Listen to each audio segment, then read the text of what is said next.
How do you say, how are you? How do you say, where are you from in Khmer? Okay. Akum, got my Khmer language, my slow Khmer language podcast. Uh, in Khmer, we don't really say net sok sabai day. We say sok sabai at. We say sok sabai at. And um, where are you from? There are two ways of asking that kind of questions in Khmer. We can say Mong Mobina or Mong Mobi Pratina. Data. So so it depends. It depends, how you would address or ask this kind of questions to people around you. So this is a kind of like a simple and easy and very common, question makers in Khmer. Because in English, if you compare to English, it is usually, you ask like a lot of straight questions. But in Khmer, we have different ways of asking questions. Uh-huh. And then if someone say, mong sok sabai or mong sok sabai day, so what is your response with that? So you can, in English, say, I am fine, right? In Khmer, we say, knyom sok sabai. Knyom sok sabai. It means I'm fine. Knyom sok sabai. And then how do you say thank you? Thank you. This is very important for you to learn this kind of little phrases um, to survive in this country. So thank you in Khmer we say okun, okun, or thanks. I mean thanks you a lot. Okun charan, okun charan, okun charan, okun charan. And then in English, we usually say, if you meet someone and they say, oh, it is very nice to see you, it's very nice to meet you, things like that. In Khmer, we say, ri ri tai ban chuk bong, ri ri tai ban chuk bong. Or the other way, people say very simple, knyom sabai chat na tai ban chuk bong. I'm very happy to meet you. Knyom sabai chat na tai ban chuk bong. That's kind of simple phrases, okay? Knyom sabai chat na tai ban chuk bong.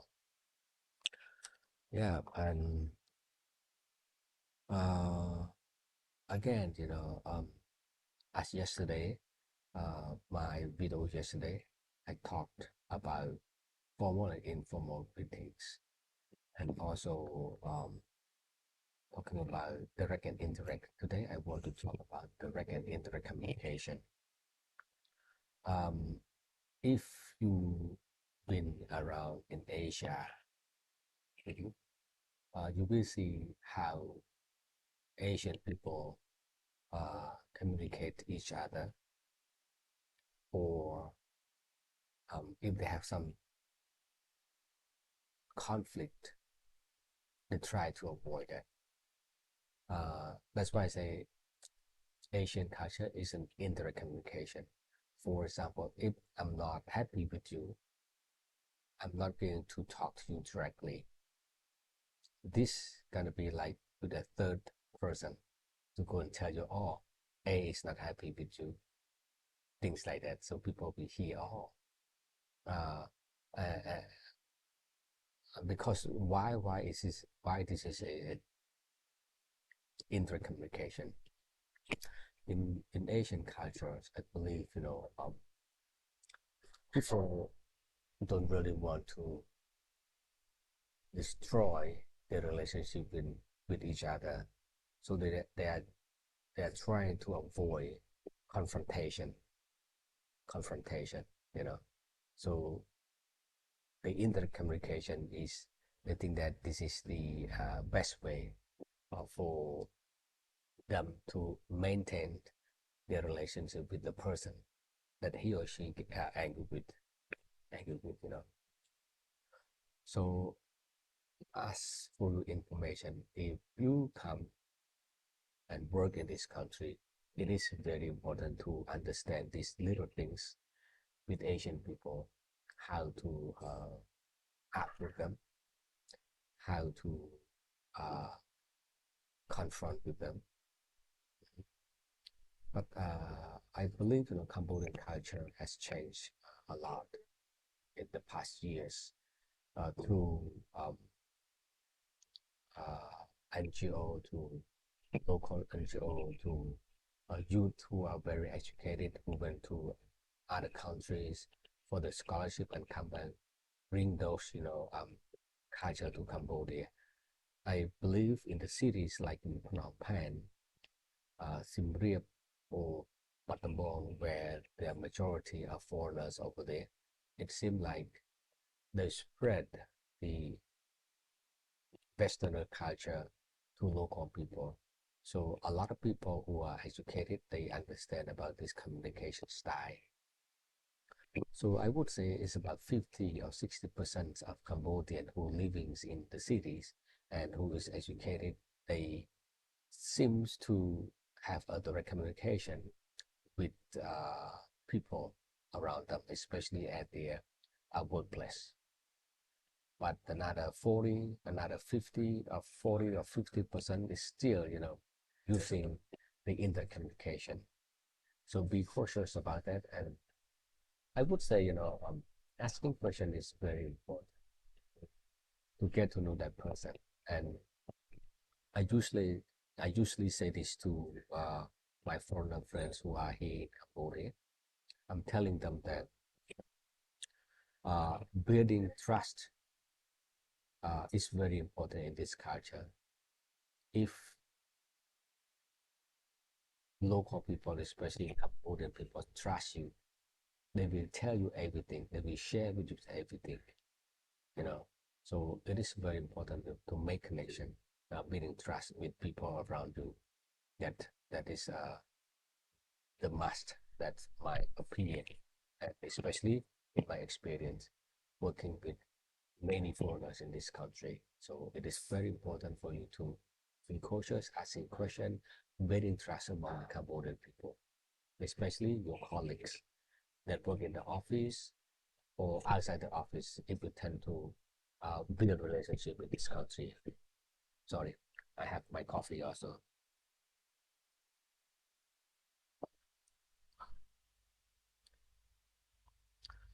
Okay, let's get us started with some question makers in Khmer. I know I did this a few times ago, but I think in case you are new to my channel, please uh, uh, review this video and learn all the WA questions in Khmer. Okay. As I said, if you have any questions, please write your comment below my video and then ask any questions you want to know about the Cambodian culture and the Khmer language.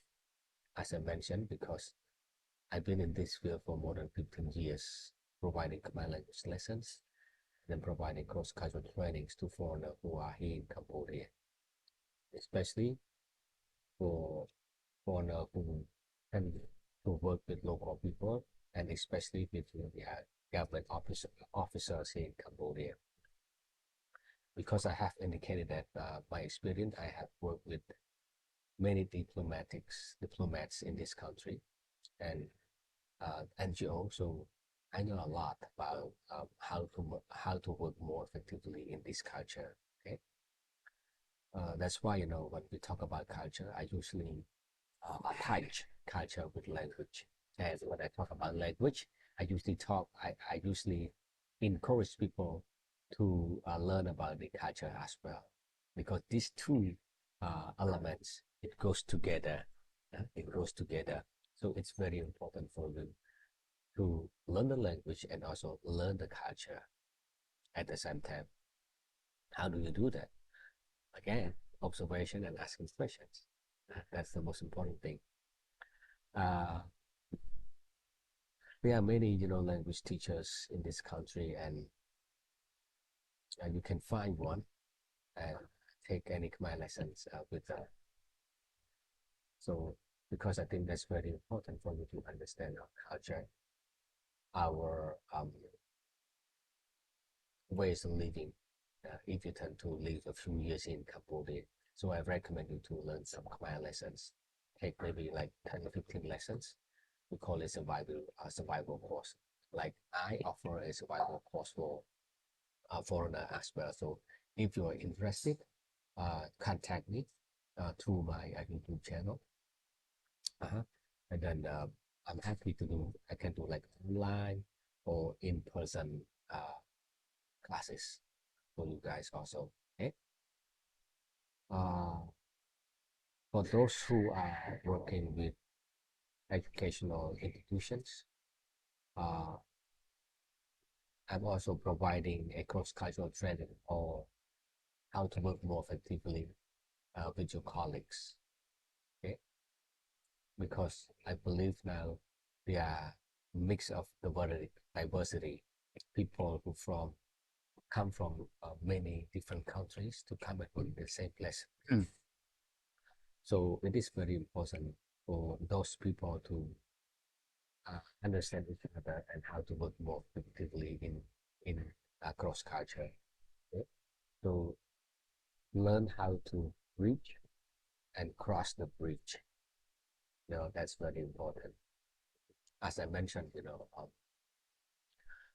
language and culture is a most important aspect that make you live a better life in a new country, like Cambodia. As I mentioned, we have like a indirect communication style. So sometimes you feel very um,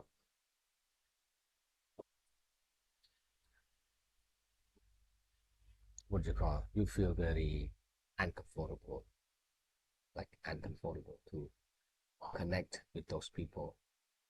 So um, reading some books also is good for you because there are few books I can recommend. For example, Do's and Don'ts in Cambodia. But still, the information in that book is pretty old, but at least to give you some ideas what you should do and what you should not do in this country. History of Cambodia is a vital information for you to understand deeper about the behavior of people in this country as well.